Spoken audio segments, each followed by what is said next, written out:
Í þessu myndbandi mun ég fara yfir lúsinastöðuna þegar peðið töluvert aftar heldur en við höfum verið að sjá í fyrri myndböndum. Í þessu dæmi sjáum við annars konar leið fyrir hvítan til þess að vinna þessar stöður. Í fyrri dæmum sem við höfum séð hefur vinningsaðferðin verið að skera kónginn af á línu, til dæmis eins og þessari C-línu, en það líka önnur leið til þess að skera svarta kónginn frá það hægt að gera það á dálknum, þannig frá A til H. Og í þessu tilviki það hrókurinn hér sem mjög vel staðsettur og blokkar það að svarti kóngurinn komist hingað á D6 eða jafnvel D7. Í þessari stöðu skiptir í sjálfum sér engu máli hver á leik. Ef hvítur á leik í þessari stöðu, þá mun hann leika kóngur A4, hreyfa hrókinn og fara með peðið upp. Við getum séð bara dæmi það. Ef hvítur á leik, þá leikur hann bara, eins og ég segi, kóngur A4, og ef svartur skákar, þá förum við með hrókinn fyrir, svartur leikur eitthvað eins og hrókur B8 og hvítur leikur einfallega hrókur A6. Nú skiptir í sjálfum sér ekki máli hvað svartur gerir, vegna þess að við getum alltaf svarað einhverju að borðið kóngur C4 með hrókur C6 og síðan B5 og peðið heldur áfram að renna upp í borðið. Hvítur getur síðan haldið áfram með að leika kóngnum áfram og eins og segja, þetta bara frekar einföld vinningsleið. Skiptir í sjálfum sér engu máli hvort svartur leiki hér í þessari stöðu, peðið rennur bara samt sem áður áfram. Bökkum það aftur í stöðuna þegar svartur átti leik í upphafsstöðunni. Ef svartur á leik, þá þarf hann einhvern veginn að stöðva það að hvíti kóngurinn komist hérna áfram. Og hann getur gert það meðal annars með því að leika hrókur A8, sem mjög eðlilegur leikur vegna þess að hann kemur í veg fyrir að hvíti kóngurinn komist á A4-reitin. Hvítur þarf núna að velja á milli þess hvernig hann vill vinna þessa stöðu.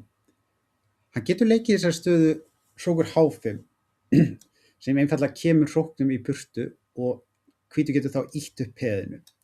Og eins og ég segi, það má heldur ekki gleyma það hlutverk hróksins ekki bara að valda peðið hér á B5, heldur líka það að stoppa það að svarti kóngurinn komist hérna fyrir framan peðið.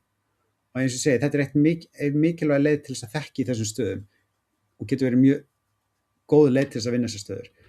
Önnur leið sem ég ætla að fara yfir að leika í þessar stöðu hrókur C6.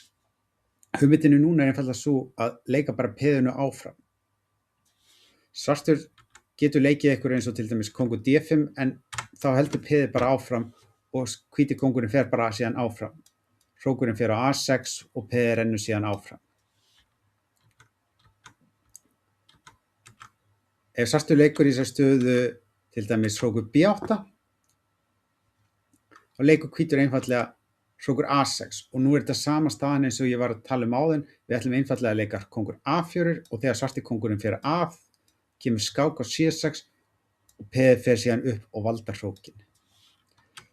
Svartur leikur til dæmis kóngur D5, en þetta breytir engu fyrir okkur. Við höldum bara áfram, kóngur A4, eins og ég sagði líka áðan, við erum að skerða það með þessum staðsetningu að kóngurinn komist hérna í vörnina. Svartur leikur hér, hrókur C6, kóngur D5 og B5 og nú ekkert sem eiginlega getur stoppað okkur að við fáum upp lúsinastöðuna. Skák hér, kóngur B4, hrókur hér og hrókur C7.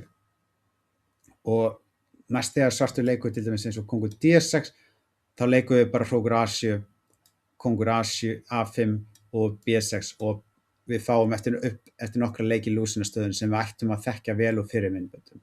Við getum sýnt bara nokkra leiki hérna, til dæmis kóngur D5, kóngur A5, kóngur C5, hér, kóngur D6, B6, skák, kóngur B5, hérna og núna örugglega einfalt fyrir hvítan að leika einhverju á borðið, til dæmis eins og hér og fara síðan áfram með peðið.